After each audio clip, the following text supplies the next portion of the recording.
नमस्कार, मैं अंजलि मिश्रा। स्वागत है आपका हमारे चैनल में। आपको बता दें कि जीएसटी जो काउंसिल है उसकी बैठक हुई, उसके बाद कई सारे सामान पर जीएसटी लगाने की बात जैसे ही सामने आई, वैसे ही विपक्ष ने सरकार को निशाना बनाना शुरू कर दिया और केंद्र की सरकार के ऊपर एक के बाद एक कई सारे आरोप लगाने जो है चालू कर दिए। जिसके बाद अब निर्मला सीतारमण ने एक के बाद एक कई सारे सिलसिलेवार ट्वीट करके विपक्ष की बोलती बंद कर दी है।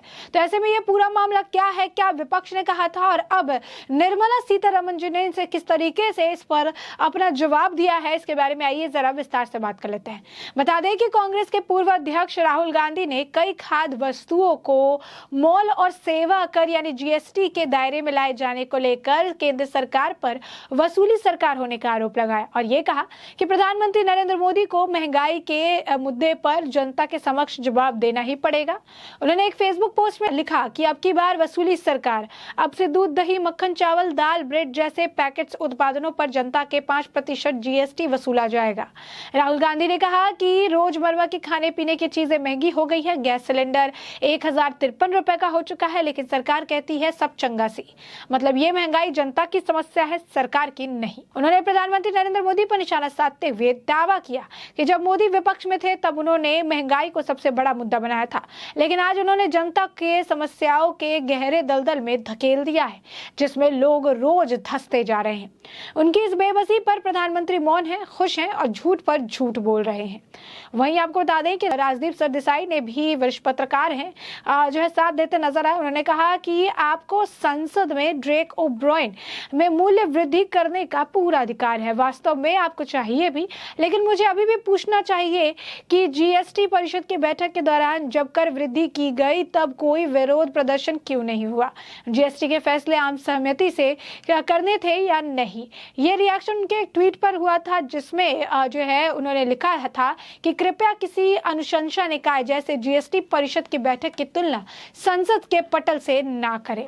वहीं आपको बता दें कि दिल्ली के मुख्यमंत्री अरविंद केजरीवाल ने भी राष्ट्रपति चुनाव में वोट डालने के बहाने से केंद्र सरकार के खाने पीने की चीजों पर जीएसटी हटाने की मांग भी कर डाली। दिल्ली विधानसभा में राष्ट्रपति पद के चुनाव के लिए अपना वोट उन्होंने दिया और उस दौरान उन्होंने कहा कि मैं उम्मीद करता हूं देश को सही और अच्छे राष्ट्रपति मिलेंगे। इसीलिए इस दौरान उन्होंने केंद्र सरकार को भी जो है खरी सुना दी और उन्होंने इसमें भी कोई कसर नहीं छोड़ी। उन्होंने कहा केंद्र सरकार द्वारा खाने पीने की वस्तुओं पर जीएसटी लगाने पर मीडिया के सवालों पर सीएम अरविंद केजरीवाल की तरफ से बयान दिया गया और ये कहा कि बहुत ही दुख की बात है। उन्होंने कहा कि एक तरफ पूरा देश महंगाई से जूझ रहा है, पूरे देश में बहुत ज्यादा महंगाई हो गई है, दूसरी तरफ केंद्र सरकार ने खाने पीने की वस्तुओं पर टैक्स लगाकर उसको और महंगा कर दिया है। दिल्ली के सीएम केजरीवाल ने कहा, मैं केंद्र सरकार से मांग करूंगा कि यह जो खाने पीने की वस्तुओं पर जीएसटी लगाया गया है इसको वापस लिया जाए। दिल्ली का जिक्र करते हुए अरविंद केजरीवाल ने कहा कि देश में दिल्ली अकेला ऐसा राज्य है जहां आम नागरिक को हम लोग महंगाई से थोड़ी राहत दे रहे हैं। इस दौरान उन्होंने अपनी सरकार की खूबियां गिनाने का मौका तक नहीं छोड़ा। निर्मला सीतारमण ने विपक्ष के द्वारा जीएसटी को लेकर उठाए हर सवाल का मुंहतोड़ जवाब दिया और ट्वीट कर लिखा, हाल ही में जीएसटी परिषद ने अपनी 47वीं बैठक में दाल, अनाज, आटा आदि जैसे विशिष्ट खाद्य पदार्थों पर जीएसटी लगाने के दृष्टिकोण पर पुनर्विचार करने की सिफारिश की थी। इस बारे में बहुत सी भ्रांतियां, झूठ फैलाई जा रही है, लेकिन सच कुछ और है। क्या ये पहली बार है जब इस तरह से खाद्य पदार्थों पर कर लगाया जा रहा है? बिल्कुल नहीं। राज्य जीएसटी पूर्व व्यवस्था से खाद्यान्न से महत्वपूर्ण राजस्व एकत्र कर रही है। अकेले पंजाब ने खरीद कर के रूप में खाद्यान्न से आपको 2000 करोड़ रुपए से अधिक की वसूली की। यूपी ने 700 करोड़ रुपए बटोरे। 1% जीएसटी, इसे ध्यान में रखते हुए जब जीएसटी लागू किया गया तो ब्रांडेड अनाज, दाल, आटे पर 5% की जीएसटी कर लागू की गई। बाद में इसे केवल उन्हीं वस्तुओं पर कर लगाने के लिए संशोधित किया गया जो पंजीकृत ब्रांड या ब्रांड के तहत बेची गई थी, जिस पर आपूर्तिकर्ता द्वारा लागू करने योग्य अधिकार नहीं छोड़ा गया था। बता दें, हालांकि जब जल्द ही इस प्रावधान का बड़े पैमाने पर दुरुपयोग प्रतिष्ठित निर्माताओं और ब्रांड मालिकों द्वारा देखा गया और धीरे धीरे इन वस्तुओं से जीएसटी राजस्व में काफी गिरावट आई।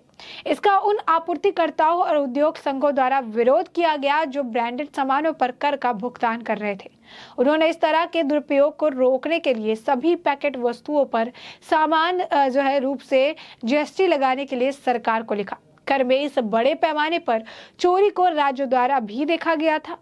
फिटमैन कमेटी, जिसमें राजस्थान, पश्चिम बंगाल, तमिलनाडु, बिहार, उत्तर प्रदेश, कर्नाटक, महाराष्ट्र, हरियाणा और गुजरात के अधिकारी शामिल थे, न कई बैठकों में इस मुद्दे की जांच की और दुरुपयोग को रोकने के तौर तरीकों को बदलने के लिए अपनी सीआरओ की संदर्भ में जीएसटी परिषद ने अपनी 47वीं बैठक में यह निर्णय लिया। 18 जुलाई 2022 में इन वस्तुओं पर केवल जीएसटी लगाने के तौर तरीकों में 7 मिल बदलाव देखा गया, जिसमें 2 से 3 वस्तुओं को छोड़कर जीएसटी के खनिज के कोई बदलाव नहीं किया गया था। उन्होंने आगे कहा कि यह निर्धारित किया गया कि कानूनी माप विज्ञान अधिनियम के प्रावधानों को आकर्षित करने वाली प्री पैकेज और रेल वाली वस्तुओं में आपूर्ति किए जाने पर इन सामान पर जीएसटी लागू होगा। 13,808 उदाहरण के लिए जाले अनाज जैसे चावल, गेहूं और आटा आदि जैसी वस्तुओं पर चलाते हुए जीएसटी लगता था, जबकि ब्रांडिंग और यूनिट कंटेनर पर पैकेट में 18.7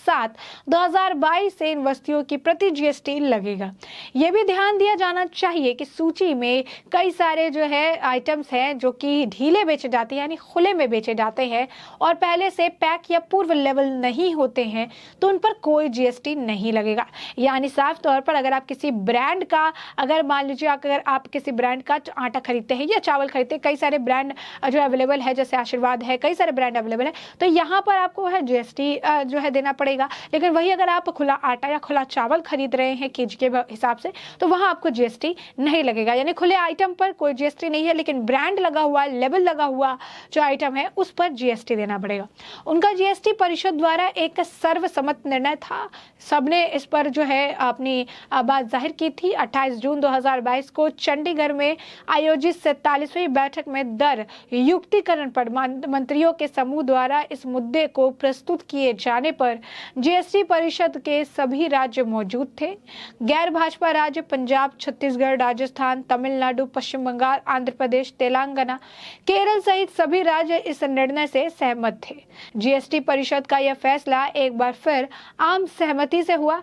इसके अलावा इन परिवर्तनों की सिफारिश करने वाले जीओएम में पश्चिम बंगाल, राजस्थान, केरल, उत्तर प्रदेश, गोवा और बिहार के सदस्य शामिल थे और इसका नेतृत्व कर्नाटक के सीएम ने किया था। इनसे टैक्स लीकेज को ध्यान में रखते हुए इस प्रस्ताव पर ध्यान से विचार किया। अंत में आप ये समझ लें, रिसाव को रोकने के लिए यह निर्णय बहुत आवश्यक था।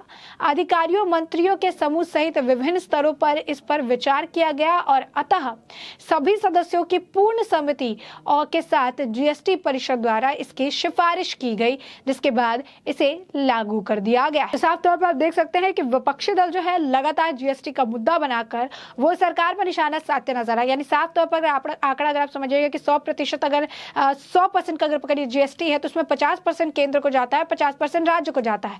तो अगर राज्य सरकार जो कि केंद्र सरकार पर जीएसटी के लिए तंज कस रही है, 50% जीएसटी का फायदा राज्य सरकार को भी होता है। ऐसे में अगर राज्य सरकार कह दे कि हमें जीएसटी नहीं चाहिए, हमें जीएसटी से कोई मतलब नहीं है, तब भी लोगों को थोड़ी राहत मिल जाएगी। लेकिन राज्य सरकार अपनी जीएसटी को मना नहीं करेगी, उन्हें केंद्र सरकार के जीएसटी लेने पर, जीएसटी से बेनिफिट होने पर उन्हें परेशानी है। लेकिन यही राज्य की सरकार यही उठकर जाती है केंद्र सरकार से बड़ी बड़ी परियोजनाओं के लिए पैसे मांगने के लिए, कई हजार करोड़ों में ये बात करती हैं और पैसे मांगती हैं और कहती हैं कि ये जरूरी है, काम करने के लिए जरूरी है। लेकिन वही केंद्र सरकार पर लगातार निशाना बनाना इनका अब आदत सा ही बन गया है। यही कारण है कि एक बार फिर जीएसटी को लेकर वो केंद्र सरकार को घेरती नजर आई, लेकिन उन सभी को निर्मला सीतारमण जी ने चुप करा दिया। उन्होंने कई सारे सिलसिलेवार ट्वीट किए। आपको बता दें कि तकरीबन तकरीबन 14 ट्वीट्स किए उन्होंने और इसमें उन्होंने लाइन बाय लाइन सारे जीएसटी के दर से लेकर कर से लेकर किस तरीके से जो है इसको बिठाया गया, कौन कौन से लोग मौजूद थे, किस तरीके से निर्णय लिया गया, निर्णय का आधार क्या था, क्या कुछ बदलाव हुआ है, क्या कुछ पहले जैसा रह चुका है, इन सभी के बारे में डिटेल साझा करके विपक्ष को मुंहतोड़ जवाब देकर उनको चुप करा दिया। ऐसे में हमने आपको ये पूरा मामला बड़े विस्तार से बताया। हमने आपको बताया विपक्ष की क्या प्रतिक्रिया है जीएसटी को लेकर और विपक्ष की प्रतिक्रिया पर निर्मला सीतारमण जी की तरफ से क्या कुछ प्रतिक्रिया दी गई, इसके बारे में भी हमने आपको बड़े विस्तार से बताया।